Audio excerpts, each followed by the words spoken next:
గుర్తుకొస్తున్నాయి గుర్తుకొస్తున్నాయి.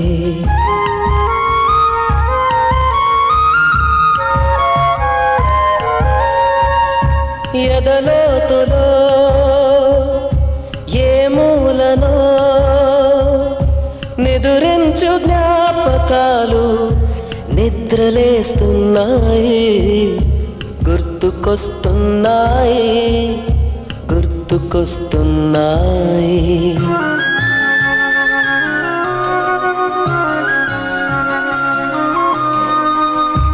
ఈ గాలిలో ఏ మమతలో మా అమ్మ మాటలాగా పలకరిస్తున్నాయి గుర్తుకొస్తున్నాయి గుర్తుకొస్తున్నాయి.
రాధే రాధే అలుపంటూ రాధే ఆడేస్తున్నా ప్రతిపోటే వాడు వీడు అని తేడాలే లేవే ఓ చోటే చేరి ఆడామే.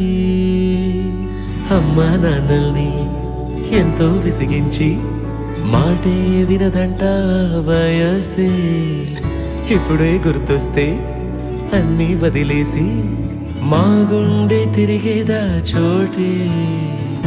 అరెరే బాల్యం రమ్మన్నారాదే గుర్తుకొస్తే కంట చెమ్మ పెట్టిస్తుంటుందే. ఆ రోజులు మళ్ళీ రావు ఈ రోజుల్లా కానే కావు అంతేలేని ఆనందాలు వెంటే వస్తే అంటే చాలు. ఆ రోజులు మళ్ళీ రావు ఈ రోజుల్లా కానే కావు అంతేలేని ఆనందాలు వెంటే వస్తే అంటే చాలు.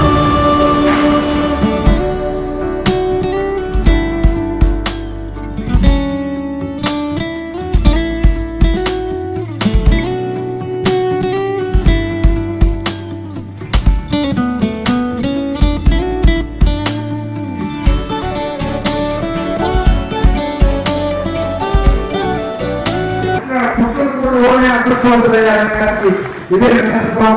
మా పెద్దమ్మ దీవెన మా పెద్దమ్మ పూజా బలం ఎంతో ఉందని. అమ్మ పోలికలతో పుట్టడం అది నా అదృష్టం.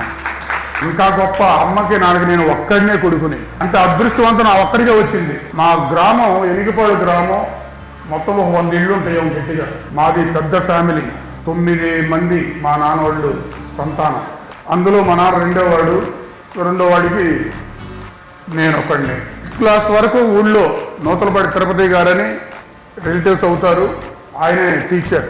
ఇక 6th నుంచి అమరావతి ధరణికోటలో స్కూల్ ఉంటుంది, అక్కడికి వెళ్ళాలి. నూతలపాటి విజయమోహన్ రావు గారు మా మామయ్య వాళ్ళ ఇంట్లో కొన్ని నెలల్లో చాలా స్ట్రగుల్. 86లో మొదలు మా చుట్టాలు పట్టుపాటి దగ్గర వాళ్ళు ఇల్లు కట్టుకుంటున్నారు. ఇల్లు కట్టుకుంటే అంటే కూలీలు వేస్తారు కదా, సిమెంట్ పెట్టుకోవడానికి. అది ఫ్రీగా ఇస్తాం, నువ్వు రావచ్చు కానీ, ఎందుకంటే వాళ్ళకి కాపలా ఉన్నట్టు ఉంటుంది, మనకి రేటు తగ్గుతుంది. అంతే నేను అమ్మ దాంట్లో ఉంటూ జరిగింది. అప్పుడు ఫస్ట్ ఇయర్ అయిపోయినా ఇల్లు కట్టడం కూడా అయిపోయింది. కరెక్ట్గా దాని ఎదురు ఒక ఇల్లు ఉంటే తీసుకున్నాం, అది 110 రూపీస్. అక్కడ స్టార్ట్ అయింది మళ్ళీ లైఫ్. సెకండ్ ఇయర్లో ఆ ఇంట్లో ఉంటే 2 ఇళ్ళు పక్కన ఒక మేస్త్రి గారు ఉంటారు, వాళ్ళ అబ్బాయి 4th క్లాస్ చదువుతున్నాడు. వాళ్ళ మిస్సెస్ వచ్చి అయ్యా నువ్వు ఎడుగు చదువుకున్నావు రోజు సాయంత్రం పూట, మా అబ్బాయిని కూడా కొంచెం చదివించు నీ పక్కన కూర్చోబెట్టుకొని అంది. అది చూసి ఇంకో 4 ఏళ్లలో వాళ్ళు వచ్చి మా పిల్లలు కూడా చదివించాయని మొదలుపెట్టారు. అది ట్యూషన్ స్టార్ట్ అయింది అక్కడ. వాళ్ళ నాన్న ఒక మినుములు మూట ఎత్తుకొని వచ్చాడు, హనుమంతరావు కూడా తీసుకుని వచ్చాడు. మినుములు మూట పెట్టి నీకు ఉపయోగపడి దుంచు మా వాడిని చదివించు అన్నాడు. 10th class. అట్లా హనుమంతరావు ఎంటర్ అయ్యాడు. హనుమంతరావు 10th అయిపోయింది, ప్లస్ నా పక్కన కూర్చొని అందరి పిల్లలు ట్యూషన్ చెబుతున్నాడు. మళ్ళీ నేను బీఈడి ఎగ్జామ్ రాయాలి. శంకర్ బాబాయ్ బీఈడి కూడా మా బాబాయ్ నాకు తెలియకుండా అప్లై చేశాడు. రేపు ఎగ్జామ్ అనగా ఇవాళ కబురు చేసాడు, ఫోన్లు లేవు. 93 మార్చి 1న డేర్కి అనౌన్స్ చేశాం స్కూల్ పెడుతున్నానని. నాకు నాగలక్ష్మి గారని మా వాళ్ళ ఇద్దరు, లక్ష్మణు సుజాత అన్నా చెల్లెలు ఇద్దరు నా దగ్గర ట్యూషన్ చదివారు. ఆ పరిచయంతో ఒక 34,000 అప్పు ఇచ్చింది ఆ స్కూల్ పెట్టుబడి. అదే అప్పు చేశాడు కూడా, 34,000 అప్పు చేసి. ఆ రోజులు మళ్ళీ రావు, ఈ రోజు